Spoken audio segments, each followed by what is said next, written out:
Are you a front row CEO? In today's episode, Jen Lehner is sharing the steps that allowed her to fully step into being that front row CEO.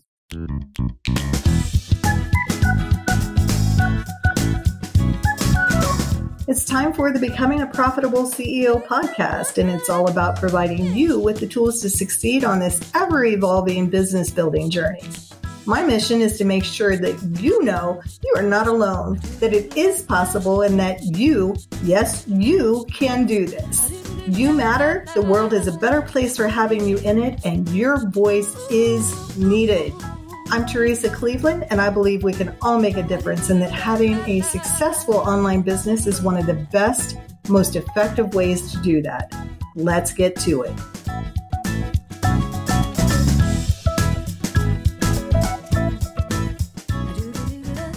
Jennifer Lehner is a digital marketing strategist and systems strategist. She shows entrepreneurs how to build an audience and monetize their expertise online using social media and digital tools. She creates online courses and trainings, and her favorite place to hang out is in her private mastermind, the Front Row VIP. She lives in Shaker Heights, Ohio, with her husband, 3 kids, and a golden retriever. Let's find out one of the biggest shifts that Jen had in her business on her journey to becoming a profitable CEO. Welcome, Jen. It's so good to have you here. I've been looking forward to this. I am excited to be here. This is a great new show you got going.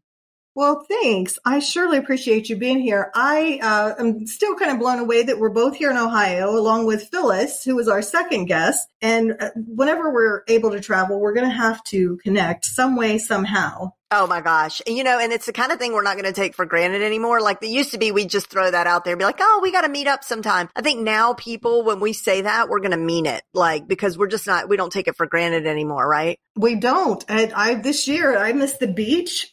And you usually do a retreat, right? Mm-hmm. I do a retreat. This year was going to be in Arizona. It's still going to happen. We just had to push it back just a smidge. Yeah, I see that happening. People are just pushing it back, and it's like, we'll see, right? Because I think everybody understands. Let's just be safe, keep each other safe, and get through this as quickly as we can. Let's talk about, in your business, how long have you been in business now, Jen? Oh my gosh. I've been meaning to check that. I really don't know. I think 7 years, because, I saw a friend of mine do a 5-year anniversary of her business, and I see people do this from time to time, and she did a whole big campaign around it. And I'm like, that's so smart. Why haven't I done that? I don't even know. I don't know. So let's say 7 years. Let's say 7. We'll look it up. And if it's 7, you can have a whole campaign around lucky number 7. Yeah. But I don't know if you could talk about like anything annual and lucky in the year 2020. We definitely would have to push it to 2021. And then it would be 8 years. So I don't know, whatever. Yeah. And that could be the lucky thing is that even in 2020, you still got it going on. Yes, there you go. Spoken like a true CEO right there. Well, Jen, tell us, if you'll share with us something along your journey that really made an impact in your business, that thing that it was just like, what was happening that caused that epiphany? And we've all had many of them, but one that stands out to you that you think other up and coming CEOs would be struggling with. For me, it was like simple math, and I'm not a math person. And first, I would say like the door cracked open. Todd Herman of 90 Day Year. I worked with him for a while beyond his 90 Day Year program, but it was in that program where he talked about how, he just made me aware of like how we spend our time and how dangerous multitasking really is to an entrepreneur, Then that led me to sort of understanding this more and employing better, I guess, time management practices into my business. But then the simple math came into came into effect when I learned that if I was spending my day doing $10 an hour tasks that I could easily outsource to someone else that I didn't need to be doing, I could grow so much faster. I had been in business for 2 years at that point. And so, for example, I was like you, I'm good at tech and it comes easy to me. And I also enjoy it. I like the problem solving that comes with a new piece of software and I'm figuring things out. That's really fun and gratifying to me. But that is not the thing people are paying me for, number one. And it's also like, I need to be doing the stuff that does create revenue in my business. What is that? That's like speaking gigs or doing webinars that lead to sales of my online courses or having conversations with potential joint venture partners, all those sorts of things, not creating Canva graphics, not organizing spreadsheets, not setting up opt-in pages. No, with a capital N. And then I learned that, oh, wait, you can find people who will do this for a very low hourly rate. Even if you only freed up 2 hours a day, that's 2 hours a day where you could be making sales calls, right? And you can get a lot of sales calls done in 2 hours. So that was the big light bulb for me. And then followed by me taking quick action right after that. And then the game completely changed. Everything changed. I grew so much faster. I started to see real revenue in my business that I got to put back in my business for the next time that we launched, spending more money on Facebook ads, generating more leads, more sales. That's how it worked. But it's a scary proposition. So once I figured out how to do this, and I do it pretty well, I have to say, I mean, I have figured out a system that makes this a pretty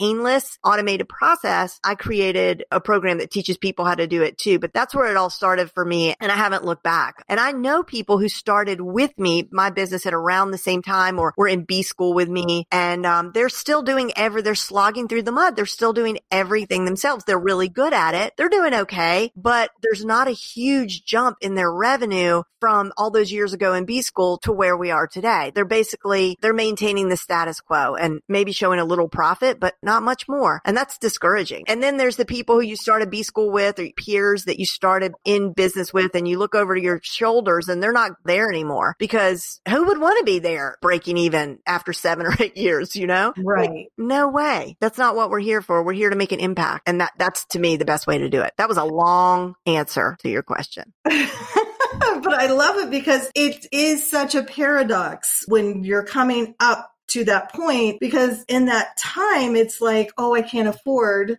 right? Because I'm doing it all. And I know I keep hearing I should hire it out, but I can't afford to do that because I don't have enough time to make the money that would allow. It's like this catch-22 thing. Yep.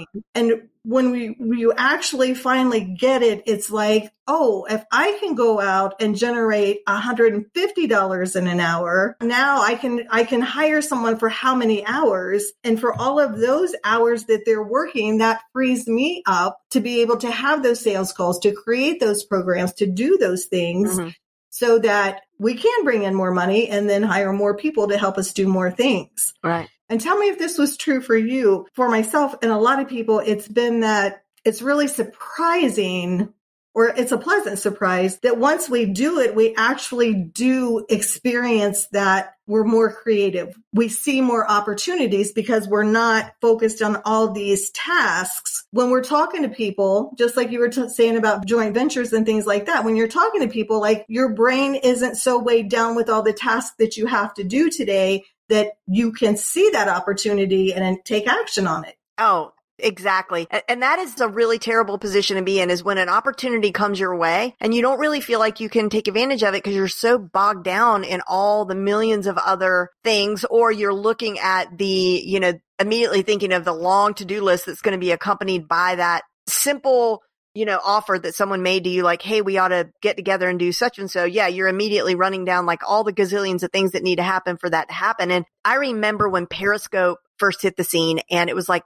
after Meerkat, it was Meerkat first, and then it was Periscope and live streaming apps. And that was really nothing short of revolutionary in our world, right? Because suddenly you could press a button and be live. I mean, now we take it for granted. We're like, as if we've been doing it forever. No, we haven't. That is unbelievable. We had the power of CBS and the NBC and every other station, plus the space shuttle, like in our pocket. It was just insane. It was so exciting to me. I couldn't even sleep. I'm telling you, I was just like thinking of all the possibilities and what this meant for marketing and business. And I couldn't do anything about it. I could not live stream. I could not, all those people who started live streaming every day on Periscope, Nicole, I can't think of her name. So many people started live streaming every day on Periscope, and they built a name for themselves, and they built thriving businesses that are still thriving today. But it's because they jumped on that platform and they took advantage of it, and they did it every day. Well, what was I doing? I was alone,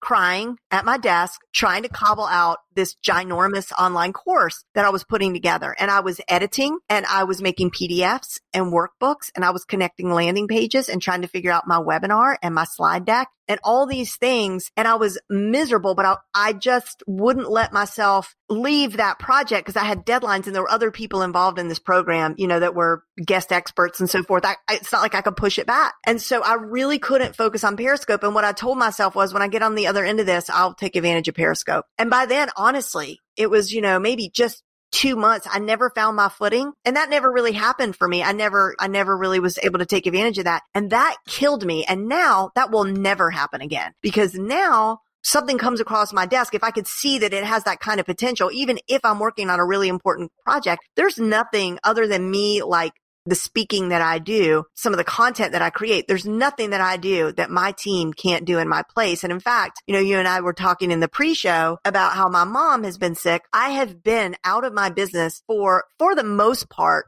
for well over a month, and no one in my community knows, because my team has been able to keep everything afloat, and we haven't missed a beat, and the revenue continues to come in, and people feel well cared for. And so I think that is why we have the businesses that we have. It's not because we want to be on the beach in the Bahamas, drinking a fruity drink and that picture that keeps popping up on all the landing pages of the life that we're aspiring to and the boss and all that. No, it's not really that. It's so that we can take those important moments to spend time with an aging or ill parent, or our kids, who might need us through a tough time. And we can just say, all right, let's go to the zoo. Actually, I hate the zoo. Let's go to. I'm with you on that.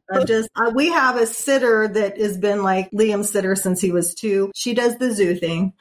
Yeah. He still gets to enjoy it, and he doesn't have to put up with a crabby me. Yeah. You know what? It's just, my husband's the same way. It's evolved over time. It's like we're not like activists or anything, but we just don't like to see animals in cages. And that's the part we don't like about it. I mean, yeah. I do enjoy looking at like gorillas and monkeys. I love it, but I just always feel sad by the time I leave. It's like, I wish they were free. Well, I hear you on that. And yes, it's true. It gives us choices. Isn't that one of the biggest things that we wanted when we started a business? Most of us want to be able to choose who we work with, who we don't work with. Even more. Exactly. And being in that space, just like you said, where you can spend time with an aging parent or, family member, or just to be able to take some time off, right? Just to say, you know what? I need some time here. And so the choices and the freedom, and that's always been a theme in my life, are choices. I like to have choices. I always bristle at those. It has to be this way situations. Mm-hmm. It's absolutely true. And, I'm sure if you look back, you remember those nights when you were doing the PDFs and the slide, and you were up way too late and getting not enough sleep. But just like you said, your name was on the line and you were involved with other people, and you're not going to let them down. Right. So you just get it done. So I really do love that you've shared that, because I think that this is something a lot of people struggle with, is what comes first, the chicken or the egg, right? Do I hire somebody to help me or do I not? That's a whole other show, because I definitely want to get into that. I think there's a lot of different ways that people can prioritize even what they're going to hire out first. There's a couple of different schools of thought, and I like that. Again, choices. You figure out which one of these 2 or 3 work for you. Mm-hmm. Well, so, I have I don't know the link off the top of my head, but I'll give it to you to put in the show notes. I've got this PDF of something like 160 plus things to delegate to your first VA. And for me, the first things that we like to tell people to do, or to get the stuff you want to get rid of first, that you do routinely, that you want to get off your plate first. That's the first things to offload. But the way we do it is we have somebody watch a Loom video that you've created of the process. So maybe it's how you do your Google Drive folders, or how you manage your inbox, or whatever. And you just basically do a short, as long as it needs to be, explainer video of how this is done. What we do is we give the VA that video to watch to create a system. They watch it and they document all the steps, and they even will screenshot where necessary if illustration is or something graphic is necessary. What happens is they learn how to do it from so much more than they would by just watching the video, because they've had to document it. So they really now know it thoroughly. And whether this VA leaves or stays, ends up not being the right one or he ends up not being the right one, that system lives in your business forever. That's one way to think about it. I've a million more thoughts about it, but we can, Well, I appreciate that. We'll definitely include the link because in those standard operating procedures are just gold. I am a Loom fanatic. I use it for my team. I use it with clients. I know you've always used it and you're in the front row VIP. So let's talk about how you help upcoming and emerging and expert CEOs run their business more profitably. At this point, I've got a few different ways. So a front row VIP is sort of the entry level program. We actually have a free classroom called frontrowclassroom.com is where you access it. There are some tutorials and stuff in there and some nice sharing and networking that happens in that group. But front row VIP is a monthly membership that people join, and it's filled with a lot of the things that you would find in a typical marketing membership. And there's a library of tutorials. We have guest experts. We have a wonderful community that's very supportive and engaged. But I think one thing that really makes it stand out is we have these twice a month strategy calls where it's not just like me talking at, 100 people in the room. People submit their questions in advance. So I spend a lot of time really studying their question. And if I can't answer it, I will point them in the right direction. But we go really deep. Like I do really deep coaching with individuals on these calls if they submit the questions, and they don't even have to show up live. Like they just get a link to the timestamp where I answered their question. And so that's been really popular. And I really, really, really enjoy that. We also have special events and like accountability challenges and all that good stuff. That's the gist of that. I actually was on the receiving end of one of those sessions where you had looked at something in my business and it was gold. It was gold. And it was nice that you provided that link to the timestamp where you answered my question. But I learned so much even with you answering questions for other people. And even if it wasn't something I was doing in my business right then, I knew that I could go back and reference that. So it was gold though. It's like, oh my gosh, I was able to go out and take action that afternoon. Oh, well, thank you. Appreciated. Yeah, thank you so much. I appreciate when people give me a timestamp though, because sometimes you just need the answer and you don't, but it is nice to go back and learn from other people as well. And the other thing that I've added to my product suite over the last year and a half now is an accelerator program, which is a small group coaching program. I don't generally have more than 12 people in that program, but it's a 90-day program. I love 90-day containers. I have found out that is the thing for me. I don't think you're ever going to find me opening up like a 6-month coaching program or even a year-long kind of thing. I don't like being tied to anything for that long because I want to be able to have the freedom to move in a different direction. There's that. You can get so much done in 90 days and I just love it. So we do these 90-day programs and I get to go really deep with each of these people and see so much growth in their business. It's just so satisfying to me. I really get to know them very well and I get to know their businesses and, their success is my success. So I really love that. And that's just keeping me really busy. It's rinse and repeat with iteration and improvement is the goal. Well, and you've always just stayed on top of so many things and social media, and the different platforms. And I'm always just like, oh my gosh, where does she find the time to do all of this and to know all of this? I remember when Alexa briefings was a thing and you were talking about that. And I mentioned that to someone and they said, how on earth how do you get to know all these cool things? And I'm like, you got to get in front row VIP. Jen knows all this stuff.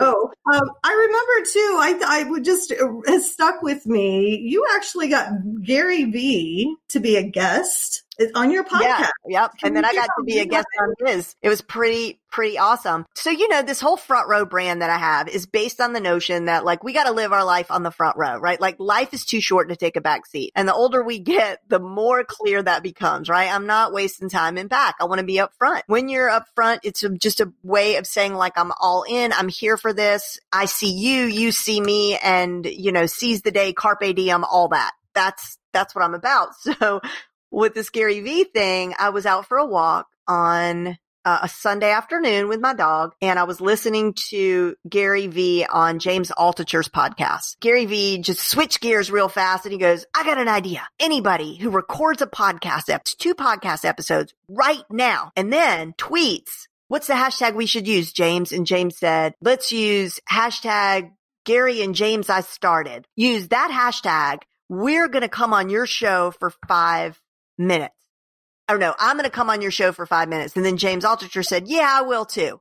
Great crap. I did not want to record a podcast episode. I was on a walk on a Sunday afternoon. I didn't want to do that, but I just turned around in my tracks, went home as fast as I could. I gave my husband the dog, the kids. I'm like, you're in charge. I got to go do this podcast. I had been saving a podcast course in my back pocket that I had purchased. So I watched the course on hyperspeed, like on 2-speed. I learned how to do the podcast episode. I got 2 lousy episodes. They're terrible. Recorded and uploaded. And then I started tweeting. Well, I got James first.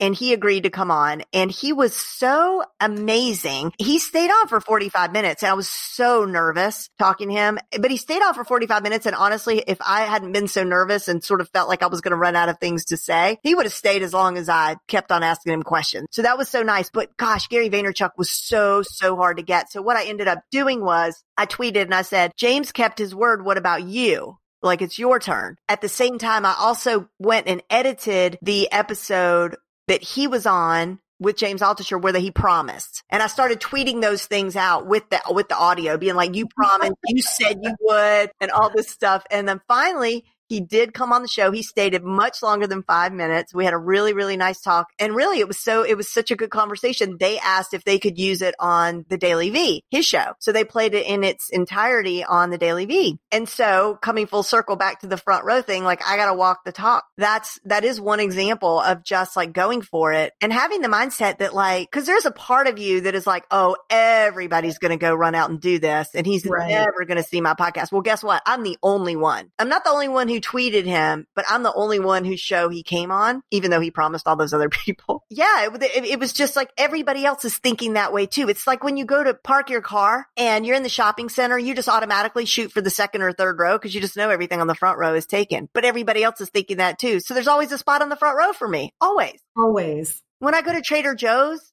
which is like our busiest parking lot in town, that shopping center is always packed. And even now, holiday time, I mean, granted, it is Corona time too, but whatever, I can go and always find a parking spot. That's great. I love that you went after it because that's the other part, right? And it goes to what you're talking about is you took action. And we have that thought that, oh, I'm going to be one of 100 or whatever, 1,000. Everybody's going to do this. And even if they all did, nobody's going to do it like you did. Right. So showing up as yourself in your full authenticity and just being like, wait a minute, you said, so let's do it. So Twitter is your main social gig, right? That's where is that where you hang out the most? No, I wouldn't say that. I use Twitter. Twitter is like, I think of Twitter as a tool. I would say Facebook is really my main place where I share content and have conversations, live stream and all that. But Twitter is where I do an awful lot of research. If I want to connect with an author or a thought leader or an actor, like I love when I read a book and it's really, I have a question or there's something in there that really resonated. I will almost always find the author on Twitter and reach out to them. And guess what? It doesn't matter. They could be a many times over New York Times bestselling author and they will reply to you. And so I love it for that. You know, it's great for that sort of really very specific communication with a stranger. That same kind of communication on Facebook would look like stalking, you know, and on Instagram, it will just get ignored. On Twitter, you can make it happen. I do love Twitter and it's also a great place to do research using Twitter lists. So I love it for that. But I would say Facebook is really more my jam. All right. That's interesting. I know back in the day, I did very little business on Facebook and had not much of a presence, but Twitter was my thing. I loved that because you had access to everybody. And, you know, it's back. I've been there for so long now. I think I remember when Scott Stratton was, you know, on marketing was like the mayor of Twitter. Yeah. And he was offering to critique if you replied to his tweet, then he would critique your profile. And back then it was just so much fun. And I love that because it was just creating relationships with people. You had access to people you didn't normally have access to. And it's before, you know, you got all the DM stuff and all of that before, you know, all the funky part of it came along. But I just feel like I don't have the time to spend on there like I used to. So it's not the same as it used to be. I mean, the Twitter chats are gone, and I think that community feel is gone, but it's still a good tool. But I like that because you can still do that. It's funny when I go to Twitter, if a program is down or one of my platforms are down, Twitter is the first place that I go to. And then I search, at whatever, because I want to see, like, is this an ongoing problem? Is this a me problem? I can still connect with a few people there, but Facebook has become a place where I spend a lot of time now. You know what else Twitter is great for that is not as good anywhere else? But I only do this from my alias account because I have a secret Twitter account where I can go talk about politics and stuff like that. It's also where I do all of my angry tweeting, like customer service issues, right? So, but they answer like, yes, you will get great customer service from a lot of companies if you tweet at them. And I'm not saying like mean tweets, but it's just to publicly say, hey, Dyson, my vacuum cleaner's not working. And there's, I haven't been able to find a 1-800 number where a human answers. Can you help me out? And then they will take it from there and they will call you and they will. So it really is Yes, that is so true. I have tweeted before to several companies, I've been on hold for 45 minutes. Yes.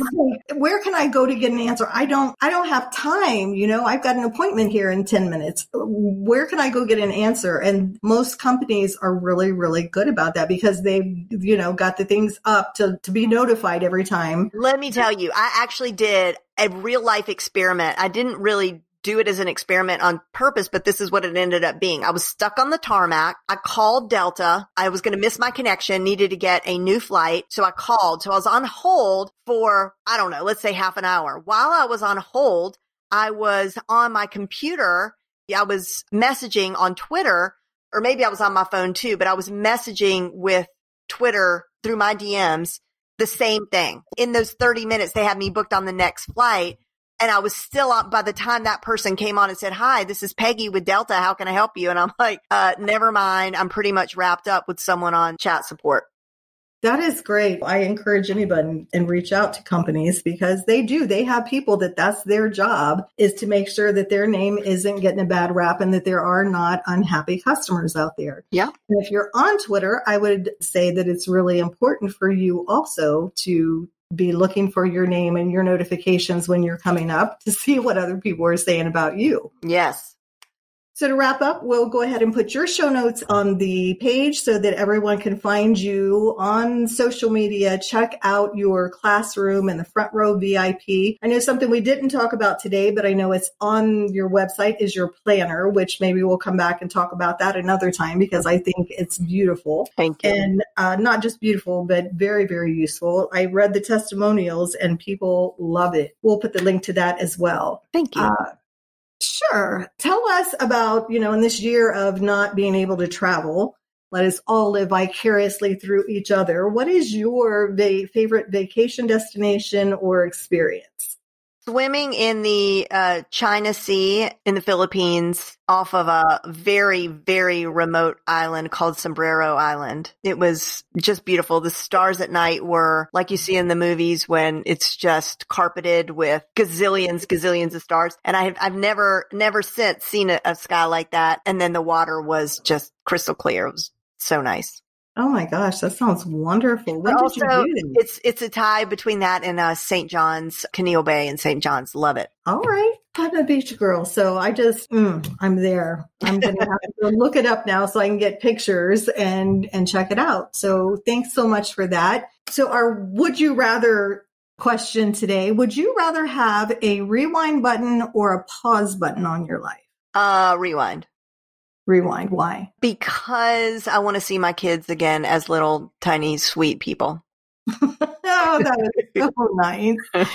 So what's the most important number or metric in your business? I mean, it is that bottom line, to be honest with you. I mean, but not just at year's end. It's, tracking our growth launch after launch. It's really fun. This is what I communicate to the people in my accelerator program. Making money is fun. It should be fun. It is fun. And that's what I look at. That's the number. That's great because you do get to just the impact that you're making.